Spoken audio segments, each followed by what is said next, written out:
इतने दिनों बाद अब तो मिले हो।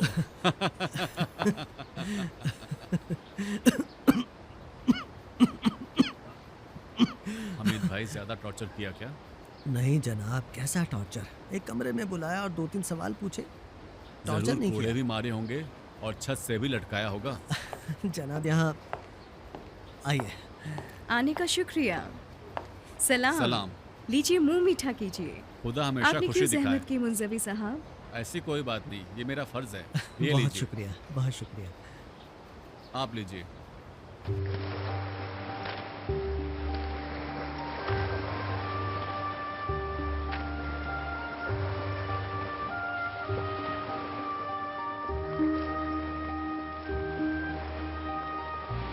ऐ गम, तुझसे भागकर कहाँ जाया जा सकता है?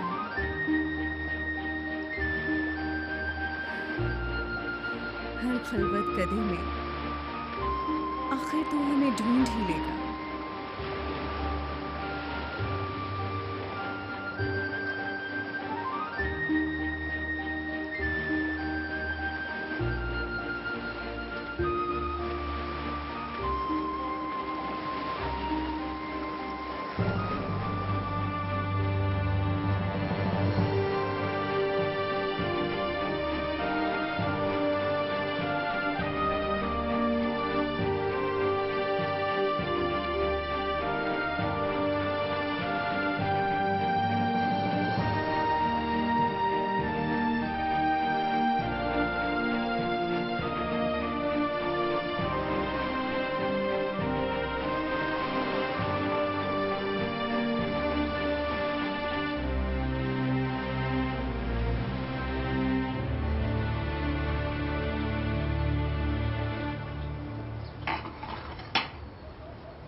अपना कोट पहनो हुसैन। मेहदाद बेटा, जल्दी अभी साल बदल जाएगा। कहाँ जा रही हो लड़की? रुको, पहले अपने अब्बू जान को अंदर आने दो। हमीद साहब, तशरीफ लाइए। या अल्लाह।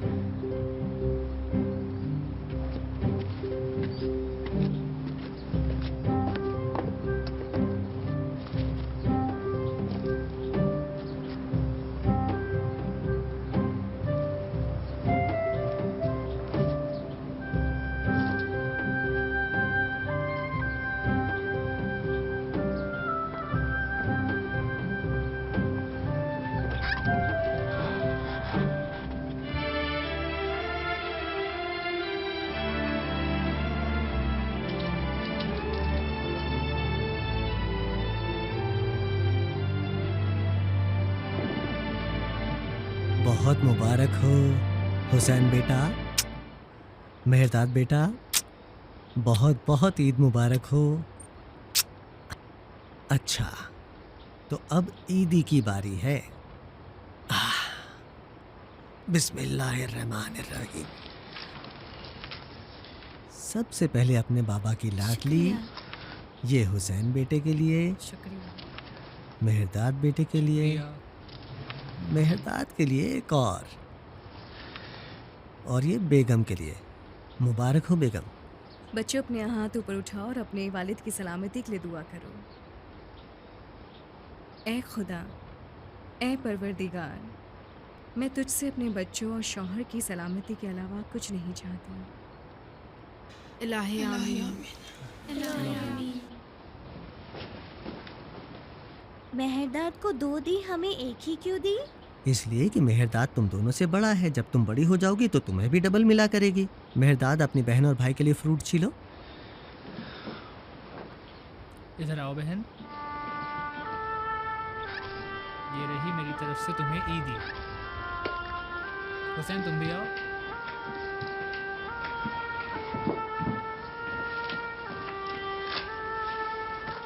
मेरा कितना प्यारा भाई है। ये लो।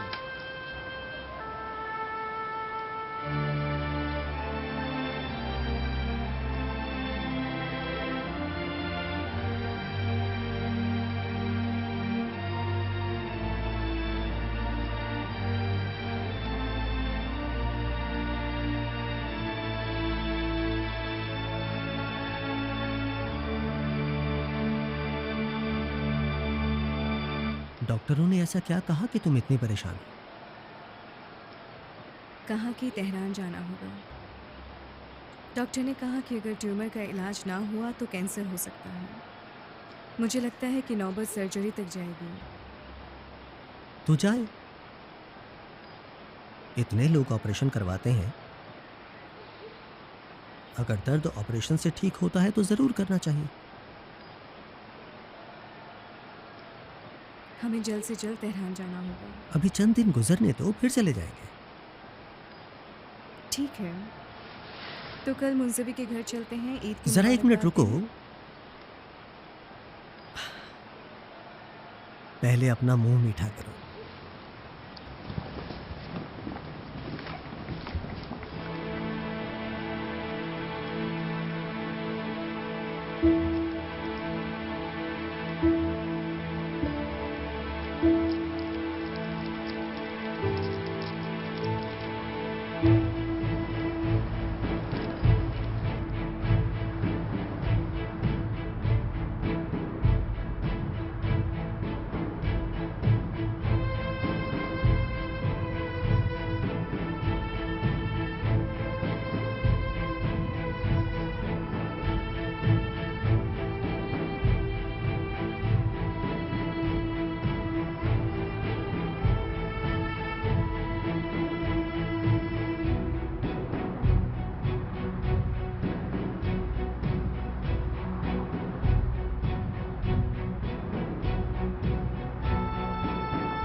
मैं जानती हूँ उनकी बीमारी क्या है डॉक्टर साहब।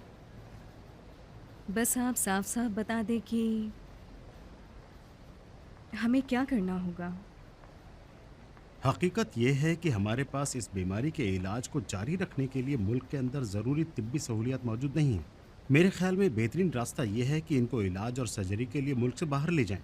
अलबत्ता उसका खर्चा बहुत ज़्यादा होगा। मैं नहीं जानता कि आप माली तौर पर इस इलाज को कराने के काबिल हैं भी कि नहीं, मुझे नहीं मालूम। अलबत्ता फिर भी कोई मौजिज़ा होने वाला नहीं है, सिर्फ इनको 2-3 साल मज़ीद मिल जाएंगे। हमीद की ज़िंदगी का 1 घंटा भी हमारे लिए एक उम्र के बराबर है। 2-3 साल तो बहुत ज़्यादा है। अस्पताल से वक्त लेने, वीज़े और टिकट वगैरह के काम में 2-3 महीने लगते हैं। मैं एक ऐसा आदमी बताता हूँ जो आपकी मदद कर सकता है। देखिए, मुल्क से बाहर 1-2 अस्पतालों में हमारा राब्ता है। अगर आप पैसों का इंतज़ाम कर सकती हैं तो बाकी काम हम पर छोड़ दें।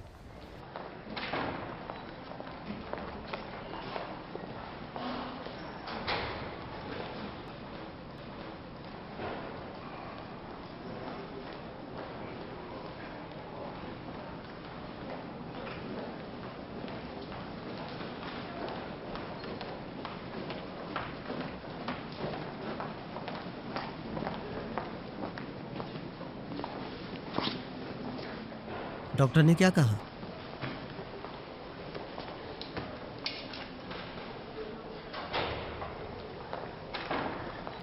कुछ नहीं, जाना होगा। हाय, तो क्या वाकई में मैं जा रहा हूँ? फजूल बातें ना करें,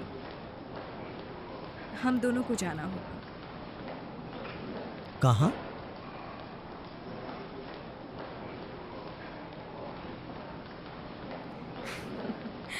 क्या कहने आपके, सोच भी नहीं सकती थी कि एक दिन आप मुझे यूरोप ले जाएंगे। यूरोप?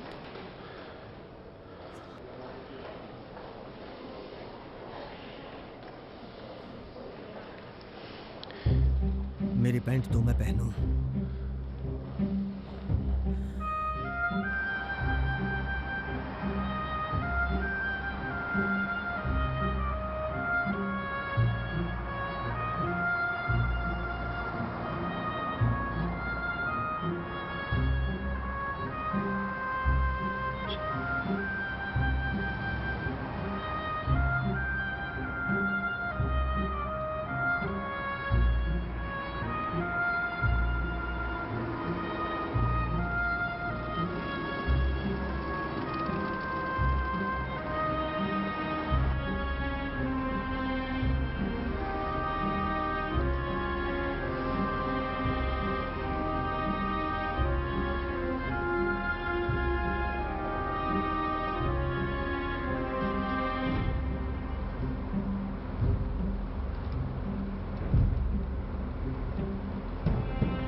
आपकी खिदमत मेरे लिए बाइस फ़ख्र है। इस मसले के बारे में किसी से बात ना करें। कस्टमर मिला तो खुद मुझे फ़ोन करें। ठीक है, हमारा फ़र्ज़ है, लेकिन आप ज़रूर जानती होंगी कि मुल्क के हालात कैसे चल रहे हैं। ख़रीदो फ़रोख्त रुकी हुई है, यहाँ फिर भी बेहतर है। तेहरान के हालात और भी बदतर हैं। अक्सर लोग बेचकर ईरान से जा रहे हैं। मुझे सब पता है। मैं आपके कमीशन के अलावा आपको अच्छा इनाम भी दूंगी, इतना कि आप राज़ी हो जाएं। सर आँखों पर, आप हमारी बड़ी हैं। आप सिर्फ दुआ करें कि कोई कस्टमर मिल जाए।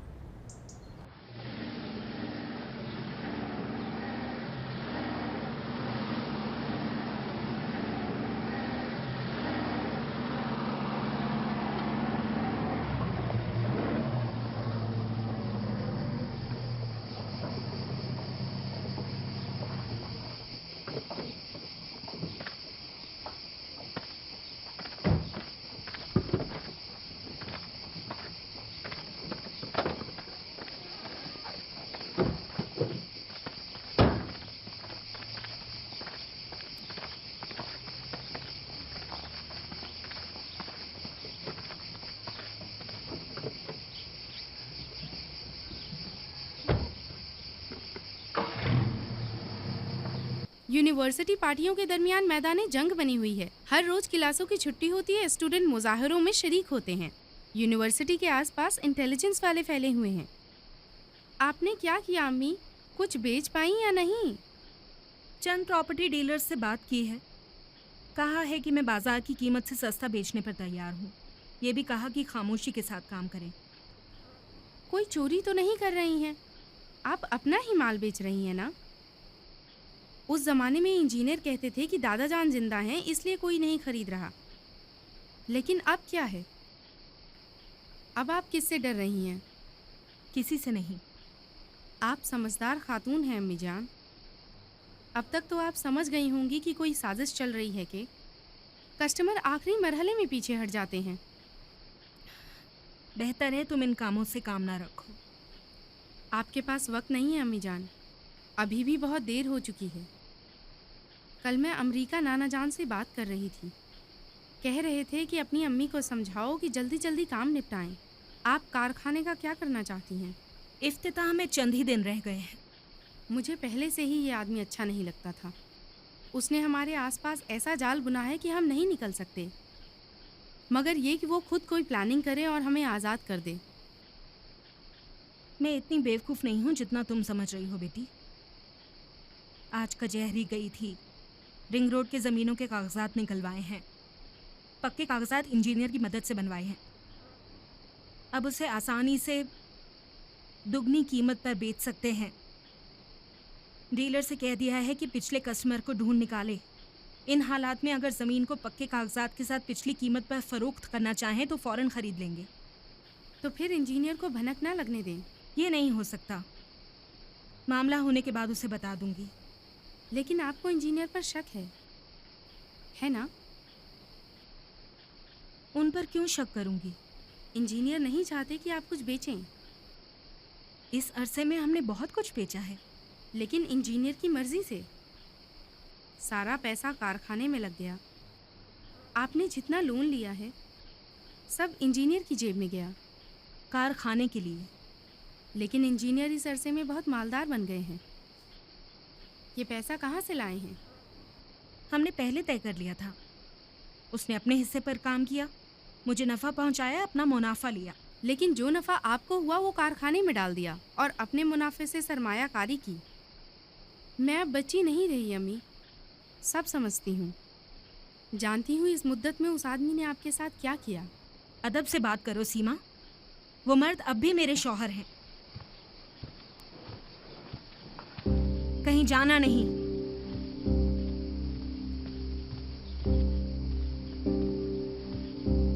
मेरा कोट दे दो।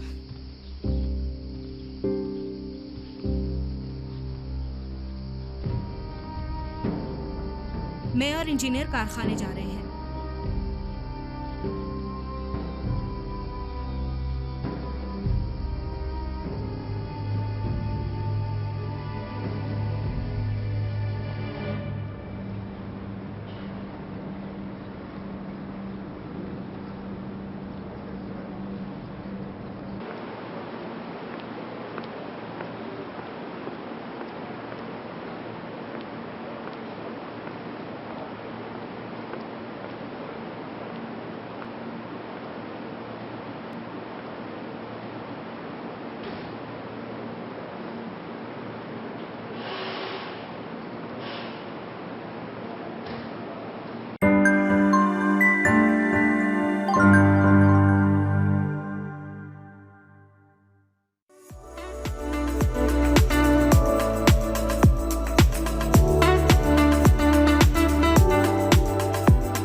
काम के बानी काशिफुस सल्तनत है शिमाल में, कि जो चाय को हिंदुस्तान से स्मगल करके जो है वो ईरान लाए थे।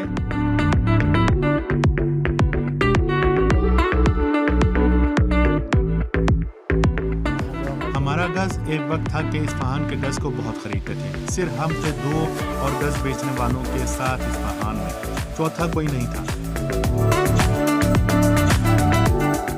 हम गोश्त, अंडे और चूजे फराहम करते हैं।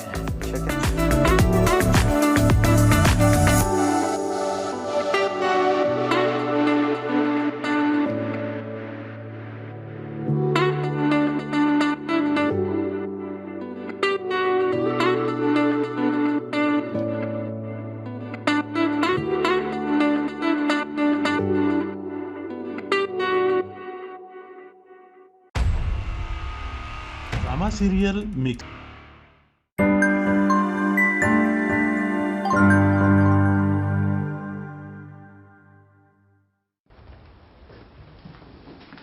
इंजीनियर साहब मुझे लाने दें। मैं खुद ले जाऊंगा।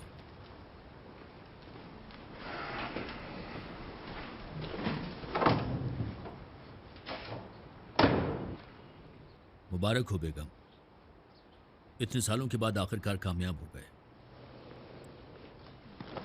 अगले महीने इसका इफ्तिताह करेंगे, गवर्नर और दूसरे हुकाम की मौजूदगी में। लेकिन शायद पता नहीं, मैं उसे बेचना चाहती हूँ। अच्छा मजाक था।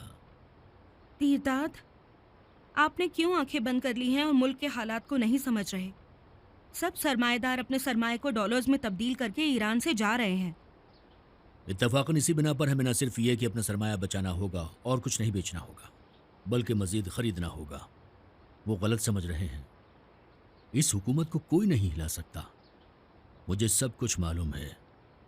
शाह फिलहाल उन लोगों के साथ खेल रहा है ताकि उन लोगों को बिल से बाहर निकाले। उसके बाद देखना शाह उन लोगों के साथ कैसे सख्ती से निपटता है।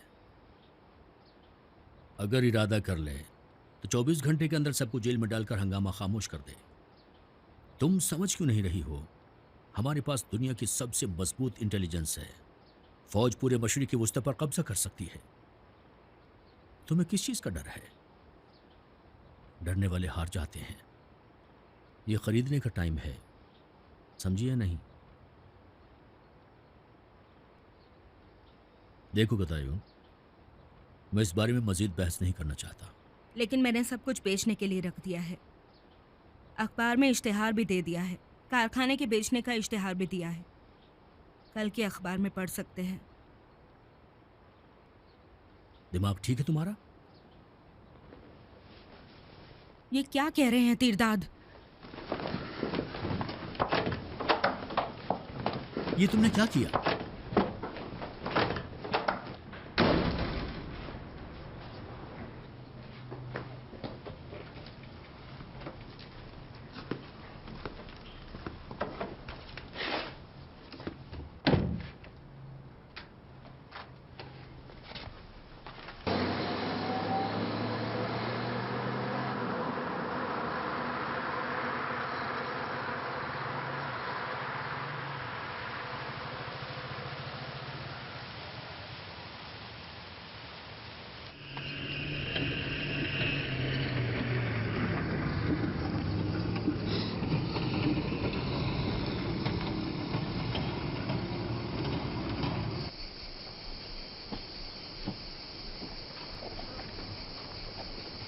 सलाम। अलैकुम सलाम मेरी प्यारी बेटी सीमा। अम्मी कमरे में हैं? जी हाँ, लेकिन सख्त नाराज हैं। जब से आई हैं मुसलसल रो रही हैं। आपने मेरी अम्मी से क्या कहा? मियाँ बीवी की लड़ाई जिंदगी की मिठास होती है बेटी। अभी उसको राजी कर लेता हूँ। अपनी खिदमत में हाजिर होने का शरफ बख्शेंगी मोहतरमा? नहीं। माफी मांगता हूं मैं। बास चीजें सिर्फ माफी मांगने से ठीक नहीं हो सकती। मैंने गलती की। बहरहाल हर गलती करने वाले इंसान के पछतावे और माफ करने का कोई ना कोई रास्ता होता है, वरना तो खताकार गम के मारे मर जाएंगे। मैं अपनी गलती के बदले जुर्माना देने को तैयार हूं।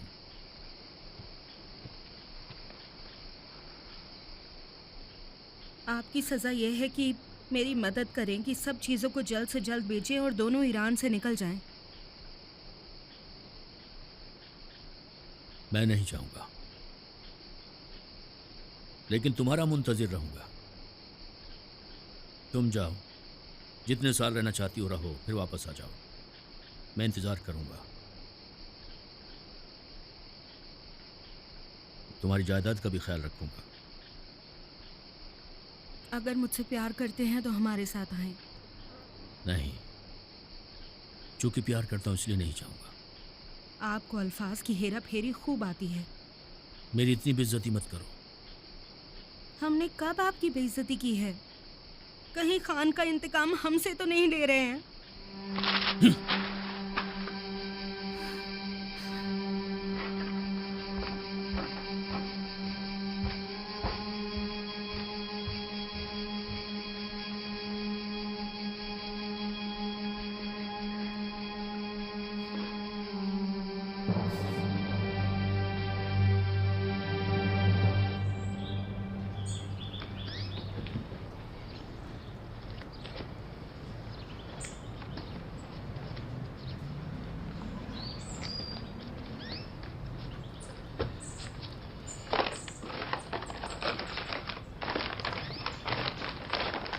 ये रहा आपकी खिदमत में, मुबारक हो। बाकी का पैसा कचहरी में।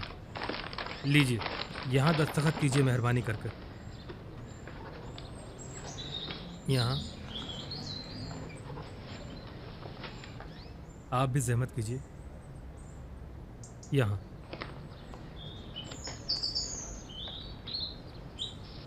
यहाँ मुबारक हो। शुक्रिया। खुदा बरकत दे।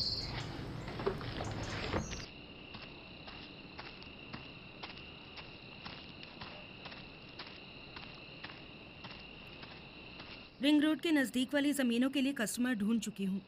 बाजार की कीमत से 20% कम कीमत पर ख़रीदने को तैयार है। कल उसका भी सौदा कर लेंगे। तुम जल्दी से ये पैसा तेहरान ले जाके उसे डॉलर्स में तब्दील करो। ठीक है अम्मी जान। इंजीनियर को पता तो नहीं चला है ना? अब उसे बताने की ज़रूरत नहीं है।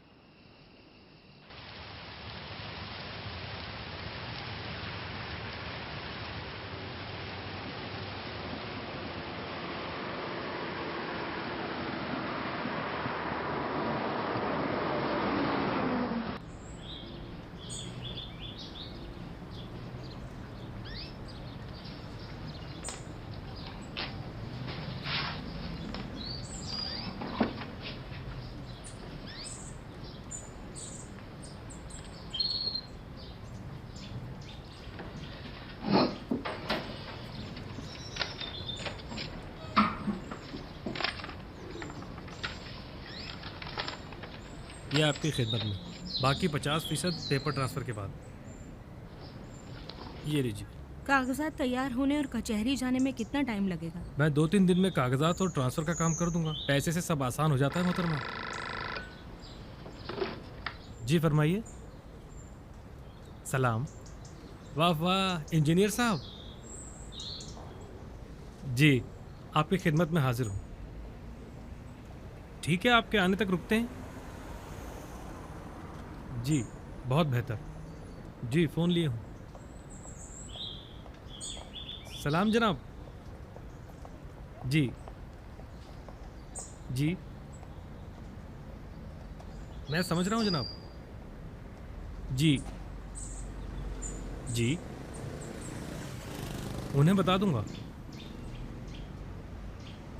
जो आप हुक्म करें। जी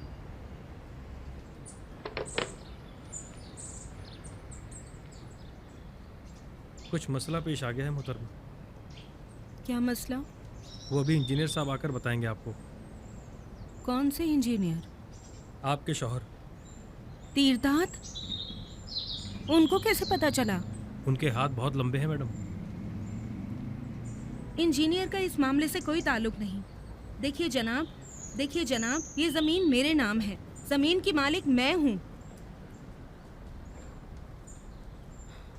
कल शाम के वक्त मिलेंगे।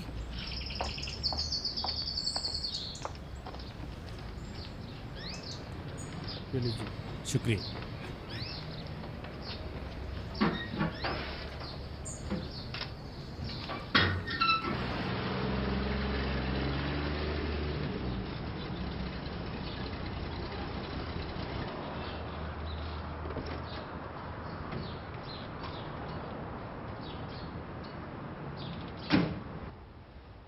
वो आ गए। अपनी जगह बैठी रहना अम्मी जान।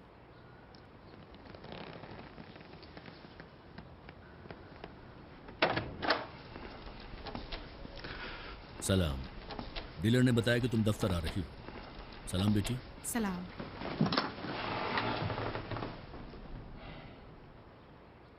पहले शक था, लेकिन अब मेरे लिए बिल्कुल वाज़ेह हो गया है कि तुम मेरे सौदों के रास्ते में रोड़े अटकाते थे। क्यों? आखिर क्यों? सीमा के सामने ये बातें मुनासिब नहीं हैं। बाद में इस बारे में वजाहत कर दूंगा। ये सब कुछ तुम्हारी और अपनी सलाह की खातिर करता रहा। देखिए इंजीनियर साहब, एक अरसे तक मेरी अम्मी के शौहर बनके हमारी जायदाद फरोख्त करके मालदार बन गए। अब वक्त आ गया है कि इस औरत को अपने हाल पर छोड़ दें। मैं अपने बाप की जायदाद की वारिस हूँ। इसके बाद अगर अम्मी भी मुखालफत करेंगी, मैं सब कुछ बेच दूंगी।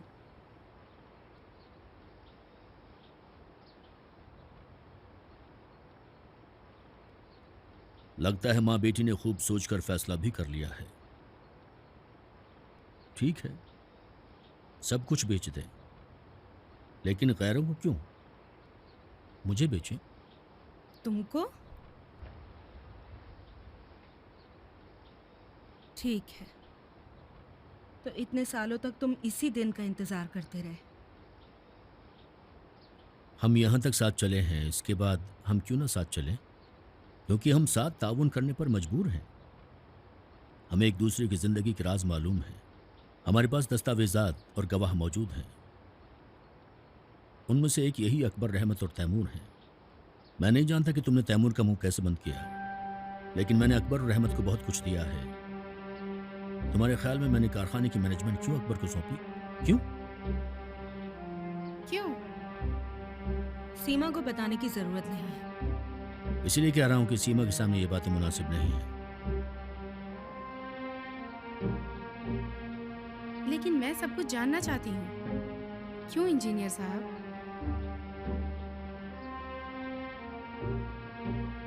दस्तावेजात बनाने के लिए। तुम्हारी माँ ने खान से दस्तखत करने के लिए अथॉरिटी लेटर लिया था। हमने मंसूबा बनाया था कि खान की जिंदगी में ही तमाम कागजात तुम्हारी माँ के नाम कर दें, लेकिन इसलिए कि किसी को शक ना हो, बाकायदा और कानूनी तौर पर तमाम जायदाद बेच दी। किनको? अकबर, रहमत और तैमूर को। हमने उनको थोड़ा सा पैसा दिया, उन्होंने जमीन खरीदी और दोबारा तुम्हारी माँ को बेच दी। इस तरह से कागजात इनके नाम बन गए।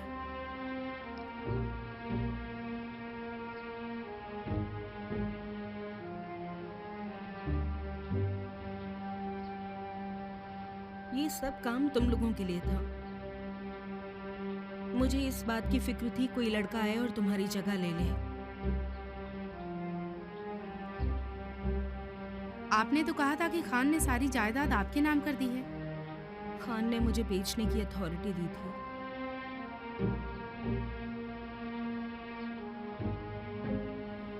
आप जो भी खरीद सकते हैं खरीद लें, बाकी हम खुद बेच लेंगे। ये हुई ना राहे हल। मैं तुम्हारी सारी जायदाद खरीदने के लिए तैयार हूं। शायद मेरे साथ कुछ पार्टनर भी हों, क्योंकि मैं नहीं चाहता कि खान की जायदाद गैरों के हाथों में जाए। लेकिन तुम्हें मुझे कुछ रियायत देनी होगी। तुम्हें मुझे 50% की रियायत देनी होगी। बाकी का पैसा 1 साल के अंदर तुम्हारे अकाउंट में भेज दूंगा।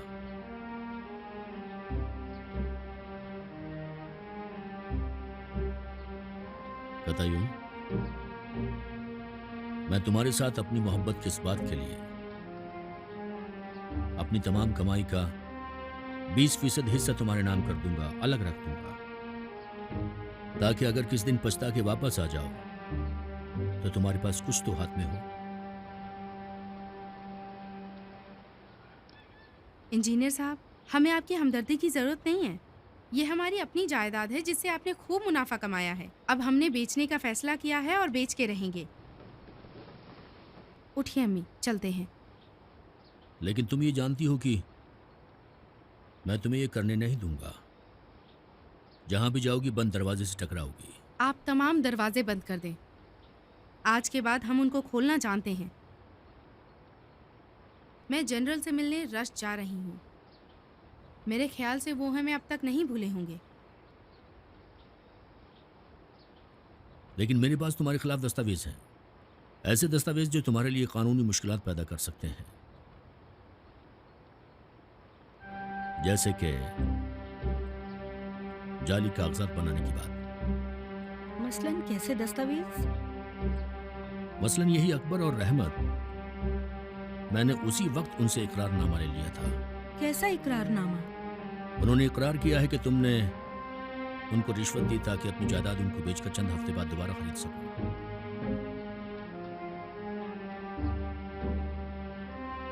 सारा कसूर तुम्हारा है कतायून। हम आराम से मिलकर जिंदगी गुजार सकते थे। इश्क और जंग में सब कुछ जायज है। हाँ, आप ठीक कह रहे हैं। आज के बाद मैं अपने वालिद की जायदाद के वारिस के तौर पर अपनी जायदाद बेचूंगी। आप रोक सकते हैं तो रोक लें। तुम इस बात को क्यों नहीं समझ रही हो कि तुम विरसे में मेरी जायदाद को नहीं बेच सकती हो? क्योंकि इसका असली वारिस कोई और है, तुम नहीं। और वो शख्स जरूर आप होंगे। मैं नहीं हूं, बल्कि मेहरदाद है। वो इस माल का नरीना वारिस है। तुम्हारी माँ ने जाली कागजात इसलिए बनवाए कि मेहरदाद मीरास का मुतालबा न कर सके। अब तुम क्यों सब कुछ बिगाड़ने पर तुली हुई हो?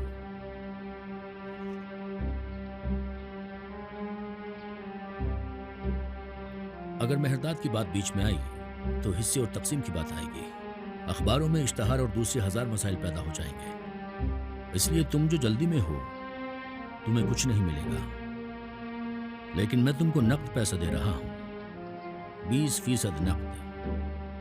बाकी 1 साल के दौरान अमेरिका में तुम्हारे अकाउंट में डाल दूंगा। यकीन करो, मुल्क के इन बिगड़े हुए हालात में ये बेहतरीन डील है। आज रात सोच के फैसला कर लेना। आए चलते हैं अम्मी।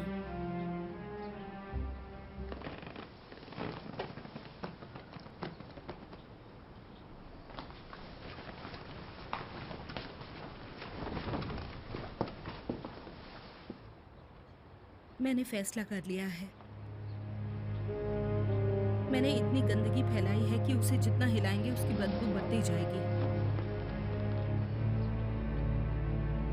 मैं अपनी सारी जायदादों में बेचने को तैयार हूँ, लेकिन उससे पहले कोर्ट चलते हैं। मुझे तलाक दे दो।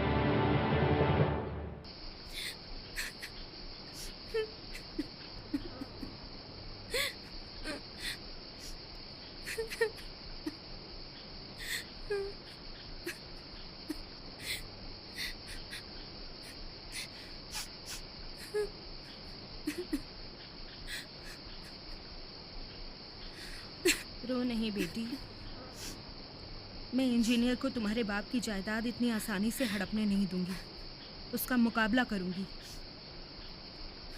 खुदा का शुक्र है कि पहले दिन से ही ध्यान रखा और सारे दस्तावेज इकट्ठे किए, जाली और असली दोनों। मेरे पास इंजीनियर के खिलाफ इतने दस्तावेज हैं कि अगर उनको मेहरदाद तक पहुंचा सकूं तो मेहरदाद उसे 1 दिन में जेल में डलवा देगा। हमें जो भी पैसा मिलेगा हम अमेरिका में सुकून की ज़िंदगी गुजार सकते हैं।